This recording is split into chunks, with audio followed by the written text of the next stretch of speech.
नमस्कार दोस्तों, वेलकम है आपका आपके अपने चैनल ITI मैकेनिकल थ्योरी पर। जैसे कि हमने आपको पिछले पार्ट 1 में आपको सूचक मापी यंत्र के 100 क्वेश्चन बताए हैं, तो इसमें आज हम बताएंगे आपको 100 प्लस क्वेश्चंस। टन्नर फिटर मशीनिस्ट तीनों ट्रेड के लिए हैं ये, और इसी तरह ही वो आपसे क्वेश्चन बना के एग्ज़ाम में पूछता है। तो टॉप क्वेश्चन बनाए हैं आपके लिए। चलिए शुरू करते हैं आज की वीडियो को और देखते हैं पहला क्वेश्चन कौन सा है। कम्बिनेशन सेट में स्क्वायर हेड का प्रयोग मापने में होता है 45 डिग्री, 90 डिग्री सुत्ता, 1 डिग्री, 5 मिनट या 5 डिग्री सुत्ता में। तो इसका सही आंसर है आपका, देखो ये आपको दिखाया गया है स्क्वायर हेड, तो इसके द्वारा हम 45 डिग्री और 90 डिग्री सुत्ता को चेक करते हैं।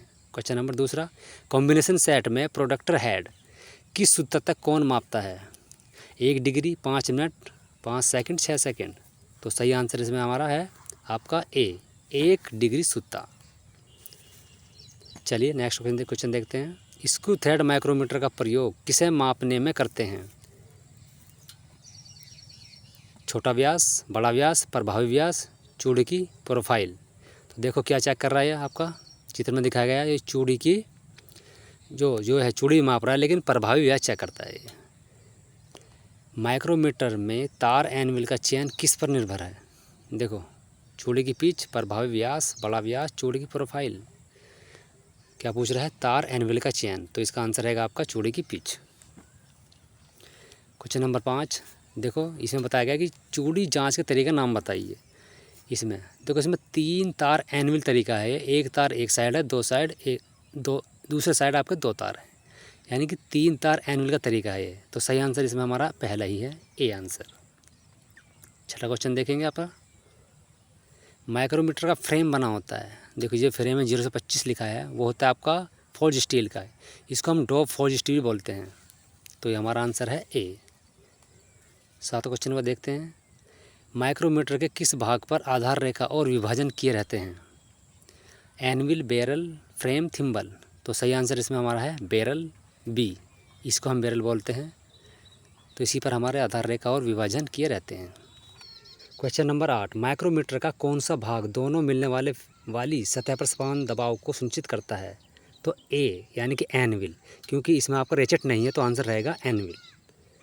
एनविल करता है। आउटसाइड माइक्रोमीटर का कार्य सिद्धांत है। कार्य सिद्धांत क्या है? देखिए आउटसाइड माइक्रोमीटर का, इसमें आपका देखो नेट स्थिर है, स्क्रू मूवेबल है, यही इसका आंसर रहेगा, यानी डी, नेट स्थिर है, स्क्रू मूवेबल है। यह आपका है सही आंसर। क्वेश्चन नंबर 10 देखेंगे 100। थिम्बल का 0 कुछ विभाजन आगे चल जाता है, इस प्रकार के एरर को कहते हैं। अगर देखो चित्र में जैसे दिखाया गया है, तो इस प्रकार के एरर को बोलेंगे हम ऋणात्मक एरर, यानी कि आंसर रहेगा आपका सी, ऋणात्मक एरर।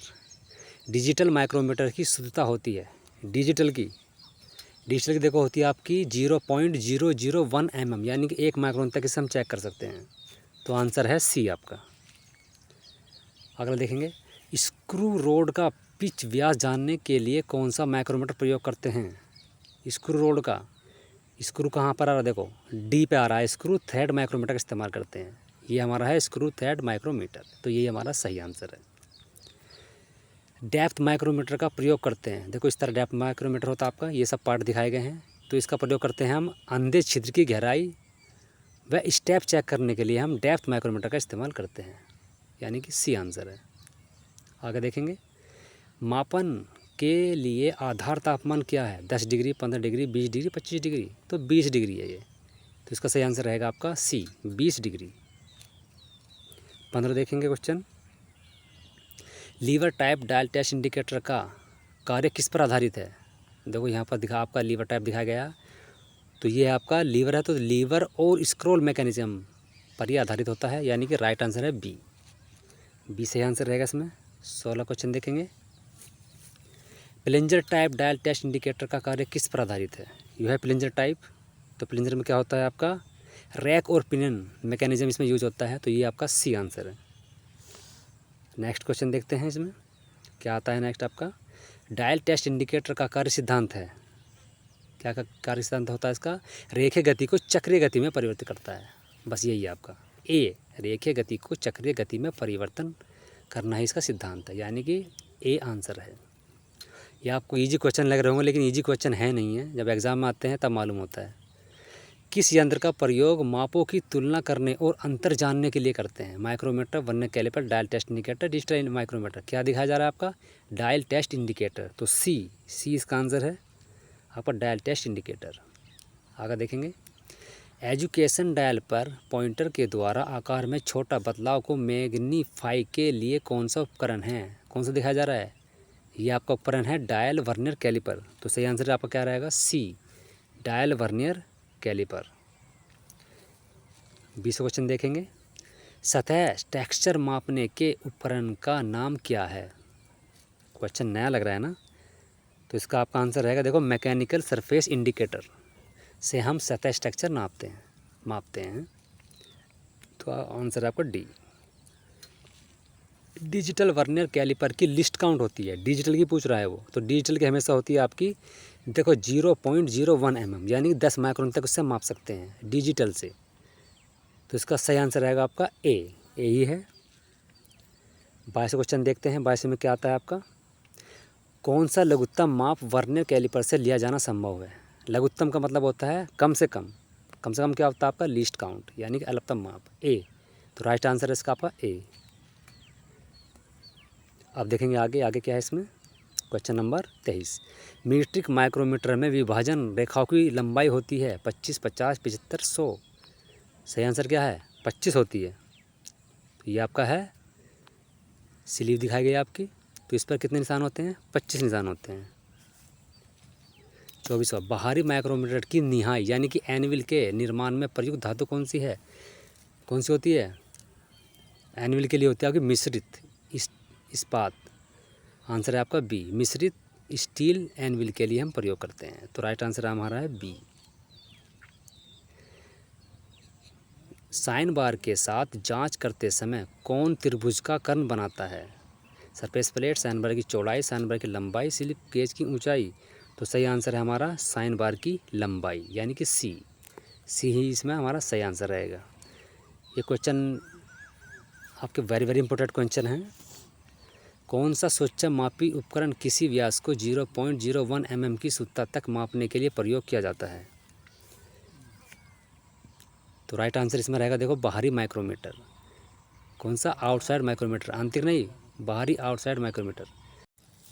माइक्रोमीटर के किस भाग में डेटम लाइन अंकित होती है? निहाई, थिम्बल, रेचर, स्टॉप, बैरल या स्लीव। तो सही आंसर हमारा इसमें डी, इसे बोलते हैं बैरल या स्लीव बोलते हैं, इसी पर आपकी डेटम लाइन अंकित होती है। तो आंसर हमारा है डी। चलिए आगे देखते हैं, वर्नियर कैलिपर का कौन सा भाग स्लॉट की चौड़ाई मापने काम आता है? स्लॉट की चौड़ाई कौन सा मापता है? सी, यानी कि आंतरिक मापन जबड़े। आंतरिक जो जबड़े होते हैं वही हमारी स्लॉट की चौड़ाई मापते हैं। तो सही आंसर सी है इसमें। चलिए देखते हैं आगे, माइक्रोमीटर में किस भाग के द्वारा मापन फलकों के मध्य एक समान दबाव सुनिश्चित किया जाता है? देखो, इसमें रेचेट है, तो इसमें रेचेट आंसर रहेगा। अगर रेचेट नहीं है तो निहाई रहेगा, यानी एनीविल। तो इसमें आपका आंसर है रेचेट। रेचेट को ही फर्स्ट आंसर देना है हमें।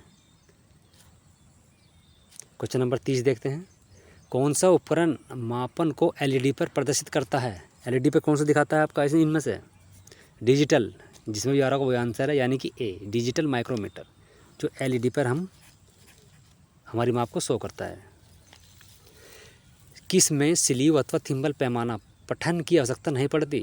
किस में नहीं पड़ती है? क्या दिखाया जा रहा है आपका? डिजिटल माइक्रोमीटर, तो इसी में नहीं पड़ती है।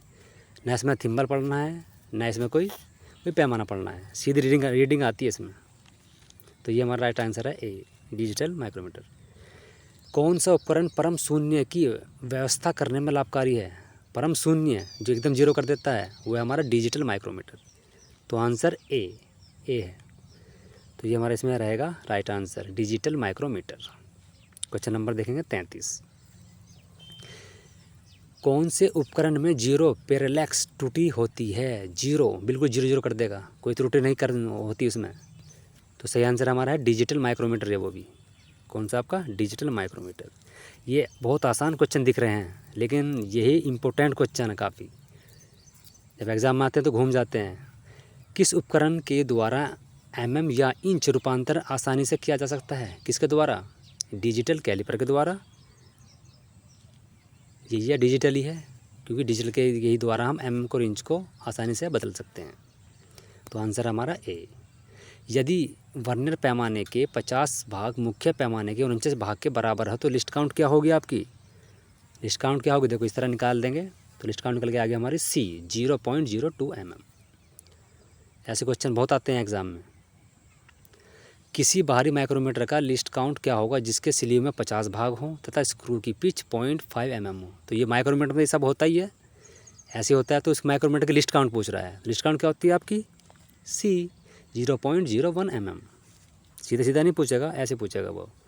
कौन सा हिस्सा वर्नियर बेवल प्रोडक्टर की डिस्क को पिवोटेड किया जाता है? कौन सा हिस्सा? तो राइट आंसर क्या दिखा रहा है आपका इसमें? डायल है, सी, यानी कि सी आंसर इसमें सही है आपका। डायल, डायल ही पिवोटेड किया जाता है। क्वेश्चन नंबर अगला देखिए। कौन मापने के लिए उपयुक्त यंत्र का चयन करें? कौन कौन मापता है? कैलिपर तो नहीं मापेगा, तो कौन मापता है आपका? वर्नियर बेवल प्रोडक्टर, जो आपको स्क्रीन पर दिखाया जा रहा है। 3 बिंदु वाले आंतरिक माइक्रोमीटर का उपयोग किया जाता है। 3 बिंदु वाले का कहाँ किया जाता है? वो है आपका, देखो सभी जगह किया जाता है। व्यास को मापने के लिए, बोरों की गोलाई की जांच के लिए, अंधेरों की छिद्र की बेलनाकार की जांच करने के, सभी के लिए आंसर इसमें। साइन बार का क्या उपयोग है? क्या उपयोग है साइन बार का आपका? टेपर चेक करने के लिए, यानी टेपर कार्य के कोण को मापने के लिए। लंबाई नहीं मापता है, टेपर कार्य के कोण को मापने के लिए, यानी कि ए आंसर इसमें आपका सही है। 41 क्वेश्चन देखेंगे। आंतरिक थ्रेड के छोटे व्यास को मापने के लिए कौन सी विधि उपयुक्त है? कौन सी विधि है? क्या दिखाई जा रही है आपको? स्लिप गेज दिख रही हैं और परिशुद्ध रोलर का उपयोग, यही हमारा इसमें सही आंसर है। तो सी, स्लिप गेज और परिशुद्ध रोलर का उपयोग करके। क्वेश्चन नंबर देखेंगे आप 42। सामान्य बाहरी थ्रेड के छोटे व्यास की जांच की जाती है, किसे की जाती है? ये इसमें हमारा बी आंसर सही है। वर्नियर कैलिपर के चाकू के किनारे का उपयोग करके, ये इसमें हमारा रहेगा सही आंसर, जिसके द्वारा हम सामान्य बाहरी थ्रेड के छोटे व्यास की जांच करते हैं। आंसर हमारा बी। आगे देखते हैं 43 में क्या आता है आपका। वर्नियर हाइट गेज में स्क्राइबर बिंदु की अपेक्षा डायल इंडिकेटर उपयोग किए जाने का क्या कारण है? क्या कारण है? इसके द्वारा हम क्या करते हैं भाई? विकेंद्रता की जांच करने के लिए हम इसका उपयोग करते हैं। तो सही आंसर रहेगा हमारा इसमें ए। क्वेश्चन नंबर अगला देखेंगे। साइन बार की लिस्ट काउंट क्या होती है? ये तो अधिकतर सभी को मालूम होगी कि साइन बार की लिस्ट काउंट 1 मिनट होती है। अगर 1 मिनट है आंसर तो 1 मिनट रहेगा, अगर 1 मिनट से कम दिया है तो आंसर 1 मिनट से कम भी लगा देंगे। साइन बार से कितनी डिग्री तक का कोण चेक कर सकते हैं? 40, 45, 50, 60। तो इसमें आपका सही आंसर है 45 डिग्री तक का कोण चेक कर सकते हैं।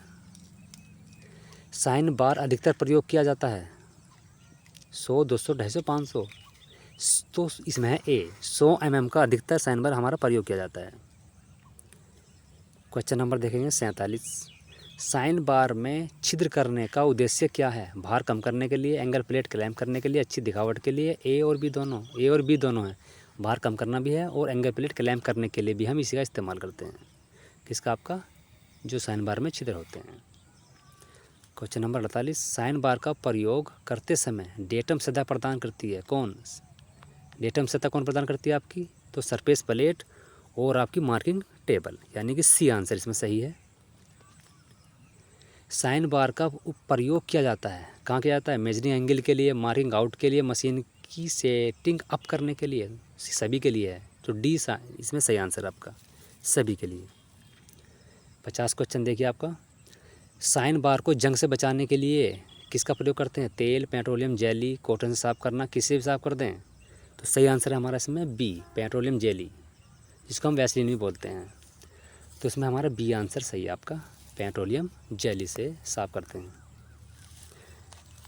साइन बार बनाए जाते हैं ग्राइंडिंग द्वारा, लेपिंग द्वारा, ग्राइंड और लेपिंग द्वारा, होनिंग द्वारा। तो सही आंसर इसमें सी, ग्राइंड और लेपिंग द्वारा हमारे साइन बार बनाए जाते हैं। तो हमारा सी आंसर इसमें सही है। साइन बार का प्रयोग किसकी सहायता से किया जाता है? Surface plate, slip gauge, indicator, या सभी? किसकी सहायता से करते हैं? इन सभी की सहायता से। तो इसमें तीनों आ जाएंगे, surface plate, slip gauge, indicator, तीनों, यानी कि डी इसमें सही आंसर है हमारा। सभी का हम प्रयोग करते हैं साइन बार के लिए। साइन बार का प्रयोग किया जाता है कोण की परिशुद्धता सेटिंग के लिए, टेपर को चेक करने के लिए, कोण को जांचने के लिए, या इन सभी के लिए? तो सही आंसर है हमारा इसमें डी, इन सभी के लिए हम साइन बार का प्रयोग करते हैं। ये आपका चित्र में साइन बार ही दिखाया जा रहा है। ऑप्टिकल प्रोजेक्टर का प्रयोग होता है चूड़ी के फ्लैंक, कोण और चूड़ी की फॉर्म जांचने के लिए। तो ये इसमें आंसर है, पहला ही आंसर है इसका। चूड़ी की फ्लैंक, कोण और चूड़ी की फॉर्म जांचने के लिए हम ऑप्टिकल प्रोजेक्टर का इस्तेमाल करते हैं। एंगल और रेडियस की तीव्रता से यानी तेज़ी से तुलना किससे करते हैं? राइट आंसर हमारा इसमें देखिए सी, प्रोफाइल प्रोजेक्टर के द्वारा। इसके द्वारा प्रोफाइल प्रोजेक्टर के द्वारा हम तेज़ी से एंगल और रेडियस की जांच करते हैं। ये आपकी चित्र दिखाई गई है। ऑप्टिकल प्रोजेक्टर में चूड़ी के फ्लैंक, कोण की जांच के लिए प्रयोग करते हैं। देखिए क्या करते हैं आप इसमें, आपका आंसर रहेगा कास्ट फॉर्म में। भैया कास्ट फॉर्म का ही हम प्रयोग करते हैं किसके लिए? चूड़ी के फ्लैंक, कोण की जांच के लिए, यानी कि ए आंसर इसमें आपका सही है। आप देखेंगे अगला क्वेश्चन कौन सा आपका, प्रोफाइल प्रोजेक्टर में जॉब की तुलना करते हैं, किससे करते हैं? ये आपको दिखाया जा रहा है, ये आपका है मास्टर चार्ट। तो मास्टर चार्ट से ही हम प्रोफाइल प्रोजेक्टर में जॉब की तुलना करते हैं। तो ए आंसर हमारा बिल्कुल सही है इसमें। क्वेश्चन नंबर आगे देखिए, डायल टेस्ट इंडिकेटर की लिस्ट काउंट होती है। ये तो इजी क्वेश्चन है, फिर भी वही गलती होती है कहीं ना कहीं, इसलिए पढ़ना पड़ता है। तो 0.01 mm हमारी लिस्ट काउंट रहती है इसकी डायल टेस्ट इंडिकेटर की। चलिए आगे, डायल टेस्ट इंडिकेटर का आवश्यक फीचर कौन सा है? Clamp, pointer, ring bezel, style. तो कौन सा दिखाया जा रहा है आपका? Bezel, clamp. तो यही हमारा आंसर है C, ring bezel. Dial test indicator में गियर के बीच बैकलैश को रोकने के लिए किसका प्रयोग करते हैं? Screw, clamp, pointer, hair spring. तो इसमें हमारा सही आंसर आपका हेयर स्प्रिंग यानी कि डी, डी इसमें हमारा सही आंसर है, जो गियर के बैकलैश को रोकता है। क्वेश्चन को जितना अच्छे से पढ़ेंगे आपको इतने अच्छे से आप याद कर पाएंगे। Lever type dial test indicator द्वारा प्लेन सतह की फ्लैटनेस चेक करते समय स्टाइल वर्क से होना चाहिए कितना? ये आपका आंसर है 90 डिग्री, यानी कि 90 डिग्री होना चाहिए। ये क्वेश्चन आपका इम्पोर्टेंट क्वेश्चन में से एक है भाई। 62 देख लीजिए, lever type dial test indicator में मूवमेंट होता है, कौन सा होता है आपका? ऑक्सीलेटिंग। तो आपका ए आंसर आपका ऑक्सीलेटिंग। नेक्स्ट क्वेश्चन देखेंगे आपका 63, प्लेंजर टाइप डायल टेस्ट इंडिकेटर में मूवमेंट होता है, वो होता है आपका रेसिप्रोकेटिंग। कौन सा होता है आपका? रेसिप्रोकेटिंग। तो इसमें बी आपका आंसर है। ये आपका प्लेंजर टाइप दिखाया जा रहा है देखो चित्र में, तो इसके द्वारा हम रेसिप्रोकेटिंग मूवमेंट करते हैं। 64 क्वेश्चन देखेंगे, वर्नियर कैलिपर को निर्दिष्ट करते हैं। ये आपका वर्नियर कैलिपर दिखाया गया है, तो इसको हम निर्दिष्ट करते हैं लंबाई के द्वारा। किसके द्वारा? लंबाई के द्वारा। तो हमारा सही आंसर इसमें रहेगा आपका बी, लंबाई के द्वारा, लंबाई के द्वारा। चलिए आगे क्वेश्चन देखते हैं आपका 65 क्या कह रहा है आपका? कौन सा माइक्रोमीटर एक गोले के व्यास को सटीकता से मापता है? गोले के व्यास को। तो इसमें हमारा आंसर आएगा देखिए सी, बॉल माइक्रोमीटर। तो बॉल माइक्रोमीटर एक गोले के व्यास को सटीकता से मापता है। तो सी आंसर इसमें हमारा सही है। 66 देखते हैं आपका, एक वर्नियर बाहरी यानी कि आउटसाइड माइक्रोमीटर की गणना क्या होती है? क्या होती है आपकी? होती है आपकी वर्नियर पूछ रहा है, वर्नियर माइक्रोमीटर यानी 0.001 mm, यानी कि 1 माइक्रोन तक हम इससे माप सकते हैं। तो इसका राइट आंसर हमारा है ए। 67 देखिए, एक गहराई वाले माइक्रोमीटर का उपयोग विभिन्न आकारों को मापने के लिए किया जाता है क्योंकि यह कई एक्सटेंशन रोड से सुसज्जित है। यही हमारा सही आंसर इसमें 67 वाले में ए, यह कई एक्सटेंशन रोड से सुसज्जित है। आप देखेंगे आपका 68 नंबर क्या है? वर्नियर हाइट गेज से मार्किंग करते समय वर्कपीस को सामान्यतः रखा जाता है। कहाँ रखते हैं? देखिए कहाँ पर रख रहे हैं इसको? एक कोन प्लेट द्वारा समर्पित, यानी कि एक कोन प्लेट के द्वारा हम, ये कोन प्लेट दिखाई गई है, इससे हम समर्पित यानी इससे सपोर्ट दे रहे हैं। तो हमारा सही आंसर है इसमें ए, एक कोन प्लेट द्वारा समर्पित। किसी घटक को मापते समय क्या निर्दिष्ट किया जाता है? तो इसमें आएगा आपका सही आंसर बी, वास्तविक आकार। क्या आएगा इसमें आपका? वास्तविक आकार निर्दिष्ट किया जाता है मापते समय। वर्नियर कैलिपर का चयन निर्भर करता है किस पर? मापे जाने वाली जॉब के साइज पर, परिशुद्धता के आधार पर, ए और बी दोनों पर, वर्नियर कैलिपर के साइज पर। तो किस पर करते हैं? ए और बी दोनों पर भाई, मापे जाने वाली जॉब के साइज पर भी और परिशुद्धता के आधार पर, दोनों पर। वर्नियर कैलिपर में वर्नियर पैमाना बना होता है कहाँ? कितना इजी क्वेश्चन है बताइए, कहाँ बना होता है? बी आंसर है इसका, चल जबड़े पर। क्वेश्चन दिखते आसान है लेकिन आसान होते नहीं। बाहरी और आंतरिक मापन के काम आता है, बताइए कितना इजी क्वेश्चन है, लेकिन क्वेश्चन आंसर नहीं दे पाएंगे आसानी से। तो राइट आंसर इसमें रहेगा आपका स्थिर जबड़ा। बाहरी और आंतरिक मापन के काम आता है स्थिर जबड़ा। सही आंसर है हमारा बी। वर्नियर कैलिपर की शुद्धता किस पर निर्भर करती है, बताइए कितना इजी क्वेश्चन है। किस पर करती है? आंसर हमारा सी, कारीगर की कौशल पर निर्भर करती है। चौथा देखेंगे, वर्नियर कैलिपर के बीम फेस के नीचे पूरी लंबाई में ग्रूव बना होता है। क्यों बना होता है? ताकि मुआवजा आसानी से स्लाइड कर सके, इसलिए बना होता है। तो राइट आंसर है इसमें हमारा सी। सी इसमें हमारा रहेगा राइट आंसर। चलिए आप देखते हैं नेक्स्ट क्वेश्चन। वर्नियर कैलिपर की लिस्ट काउंट इंच में होती है। अब बस इंच में पूछ लिया है। इंच में क्या होती है आपकी? 0.001 इंच। ये हमारा है सही आंसर इसमें। तो डी आंसर इसमें सही रहेगा आपका।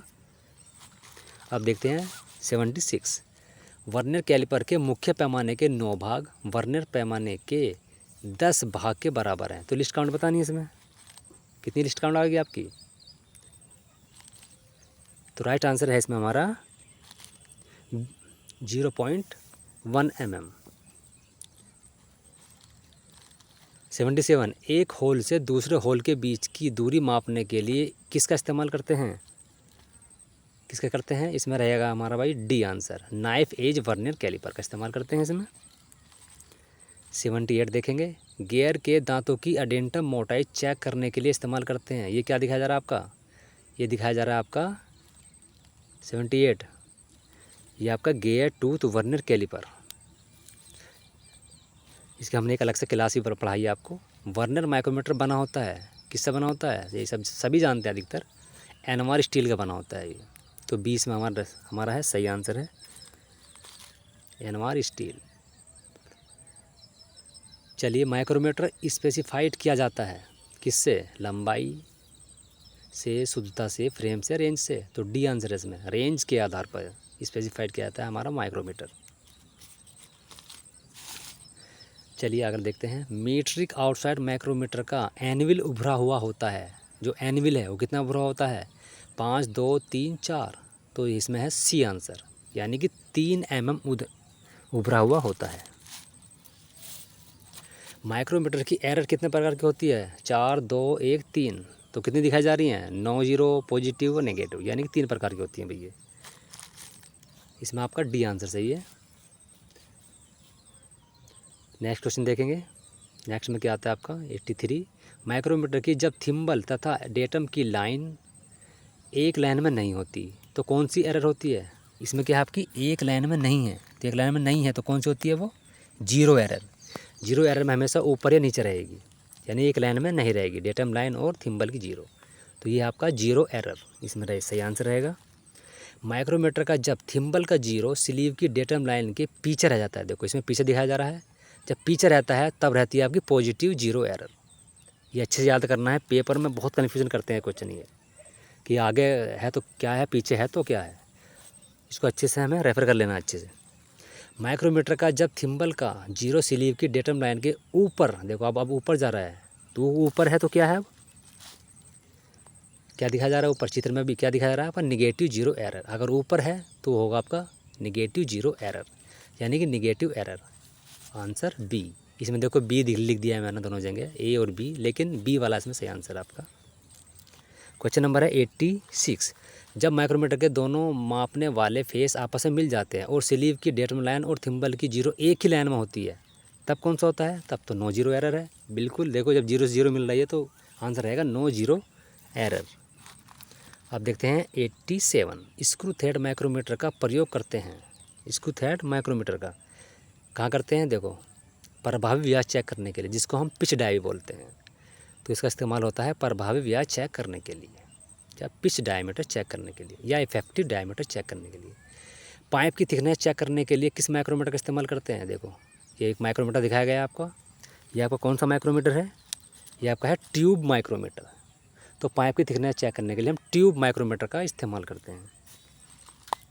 क्वेश्चन देखेंगे 89, डेप्थ माइक्रोमीटर से चेक करते हैं ग्रूव या कीवेज, बोर, रिसेस, इन सभी। आंसर आपका डी, यह सभी चेक करते हैं डेप्थ माइक्रोमीटर के द्वारा।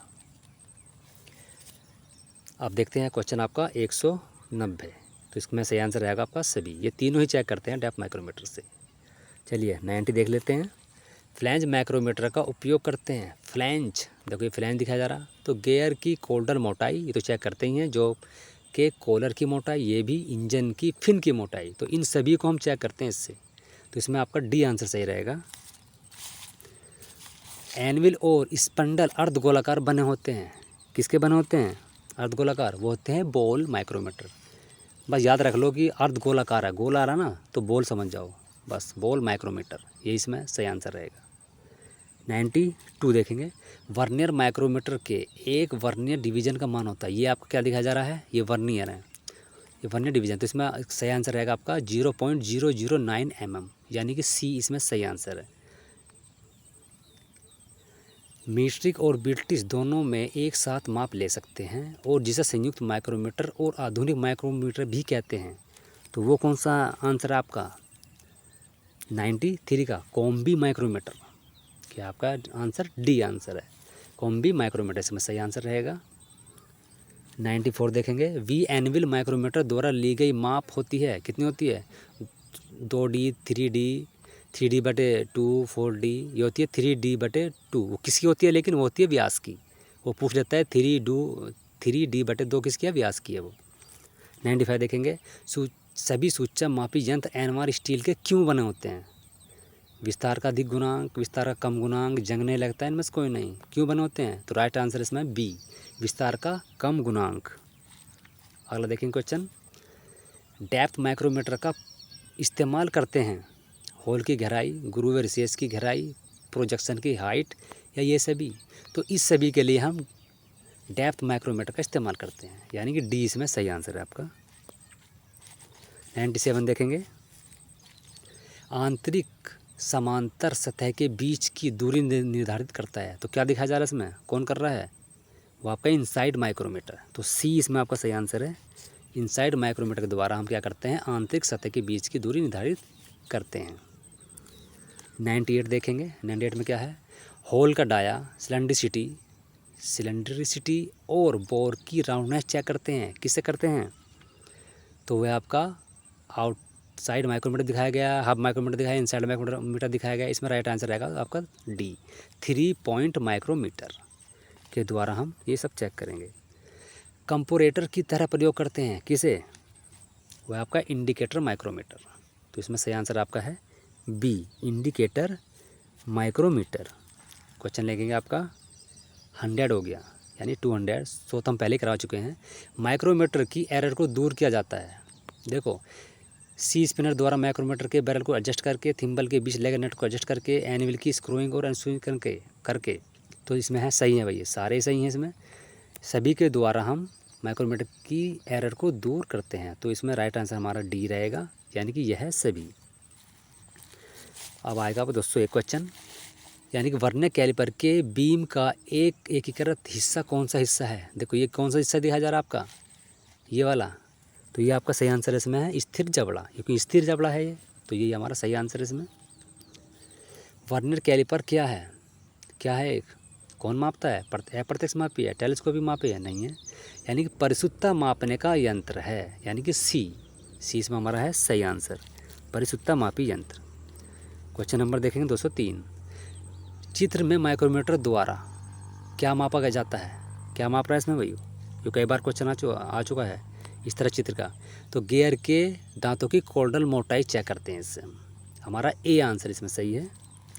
क्वेश्चन नंबर देखेंगे 204। माइक्रोमीटर की उच्च श्रेणी यानी 25 से 50 दिखाया गया mm में त्रुटि की जांच कैसे करेंगे?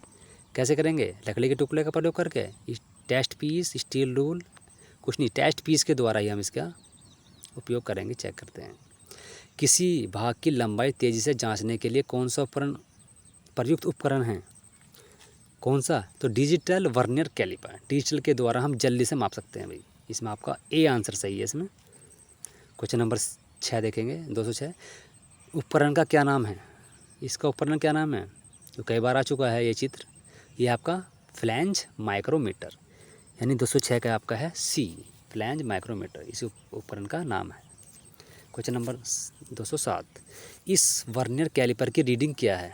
देखो इसमें देखो बेसिक 35 mm दिखाया गया है, बेसिक। तो ये क्वेश्चन मैं आप पे छोड़ता हूँ, आप इसको देखेंगे और बताएंगे कमेंट में करके कि भाई इसमें कितनी रीडिंग आई है। 207 क्वेश्चन में इस वर्नियर बेल प्रोडक्ट की रीडिंग क्या है? देखिए जो आपका ये 40 पे मिला है ना, देखो ये 40, 41 और 42 के बीच में है, तो 41 तो पूरा हो गया, 41 डिग्री हो गया। अब जो नीचे है देखिए ये आपका वर्नियर स्केल दिखाएगा नीचे। वर्नियर स्केल में 30 के बाद देखो 1 2 3 4 लाइन है, 4 पंजे 20, 20 मिनट ये और 30 ये, 50 मिनट, यानी कि 41 मिनट और 41 डिग्री और 50 मिनट को ये चेक कर रहा है। ऊपर डिग्री में और नीचे मिनट में चेक करता है। तो कौन सा आंसर है हमारा? बी आंसर है इसमें, बी आंसर सही है इसमें। इस बाहरी माइक्रोमीटर यानी ब्रिटिश की रीडिंग क्या है? देखिए इसमें जो दिखाया जा रहा है, देखो 3 तो सब में ही है, 0.3 दिखाया गया है, ये 3 है। इसके बाद देखो इसने आधा लिया है, जैसे 2 और 3 के बीच में एक लाइन आ रही है तो आधी ले ली, यानी 5 हो जाएगा। तो 0.35 आ गया इसमें, 0.359, इधर 9 लाइन में इसकी है, तो इसमें सी आंसर आपका सही है, 0.359 इंच। 210 क्वेश्चन देखेंगे इसमें। 50 से 75 mm के आउटसाइड माइक्रोमीटर की रीडिंग क्या है? इसमें देखिए क्या दिखाई गई, 50 से 75, तो 50 तो बेसिक हो गया, 50 और 50 हो गया, तो 13 mm तक आपका खुला हुआ है ऊपर, देखो 10 के बाद 3 तो 13 हो गया है, और नीचे आपका आधा mm जा रहा है, तो इसको पे ऐड कर देंगे। उसके बाद जाएंगे हम आपके थिम्बल पर, तो थिम्बल पर देखिए आपकी 13वीं लाइन जो यानी 0.13, इन सबको ऐड करेंगे तो आंसर आएगा 63.63, यानी 63.63 mm। कास्ट फार्म तैयार किया जाता है किससे? मिट्टी से, डेंटल वैक्स या प्लास्टर ऑफ पेरिस से, मोम से, मटेरियल से। तो बी आंसर है इसका, डेंटल वैक्स या प्लास्टर ऑफ पेरिस से। अब देखिए आपका क्वेश्चन है, मेट्रिक स्क्रू थ्रेड विमा की किस रेंज को स्क्रू थ्रेड माइक्रोमीटर के द्वारा मापा जाता है? तो सही आंसर है इसमें हमारा M1 से 30, यानी कि सी आंसर इसमें हमारा सही है। पिच की सीमा क्या है जिसे स्क्रू थ्रेड माइक्रोमीटर द्वारा मापा जा सकता है? पिच की सीमा स्क्रू थ्रेड के द्वारा, स्क्रू थ्रेड माइक्रोमीटर के, यानी कि सी आंसर है इसमें हमारा 0.25 से 3.5 तक सीमा को हम चेक कर सकते हैं। तो ये हो गया आपके आज के questions. Thank you for watching, देखने के लिए आपके अपने चैनल ITI मैकेनिकल थ्योरी को बाय बबलू सर के द्वारा। मिलते हैं आपको एक नई वीडियो में नए क्वेश्चनों के साथ। 2 चैप्टर हमने पूरे करा दिए आपको, और हम जल्द ही आपके लिए अब थर्ड चैप्टर शुरू करने जा रहे हैं थ्योरी में। आप ये क्वेश्चन रीडिंग करिए और जो हम थ्योरी पढ़ा रहे हैं उसको भी ध्यान दीजिए, तो आपका सिलेक्शन पक्का है। थैंक यू, धन्यवाद। मिलते हैं आपको नए वीडियो में, जब तक के लिए थैंक यू।